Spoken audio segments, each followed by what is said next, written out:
Mwanchu mulireri tukolierero mwaziri w'ekisemi Ezekiel Machugumbaki n'abagakorera bene amachibu y'amatemo y'ikirasi kya gatano na gatatu ase omwana omutangani eminsi ya Kenya abwate amagisi kiminye 31 gukwana omwaziri Machugu nigo aine kibuna nigo obokoleri bwabere obuya ase ensemo y'ekisemi anene mono ekero kolengani ase emyaka yende kolende niga aine kibuna nigo litukolierero amonchurelia aine kigwa asengencho bune emyaka ya maiga nigo okoraliwa kwale kworokigwa kochaka ase omwana omutangani hoika bali abatangani 10 kondeli tukolia rero niga amonchurelia aine kigwa.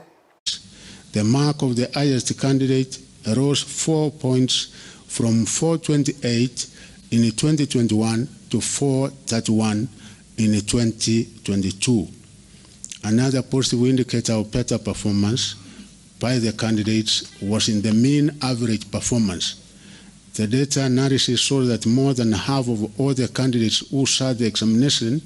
that is 619,583 or 50.22%, scored between 200 and 299 marks, as compared with 578,106 or 47.17% who scored between the same marks in 2021.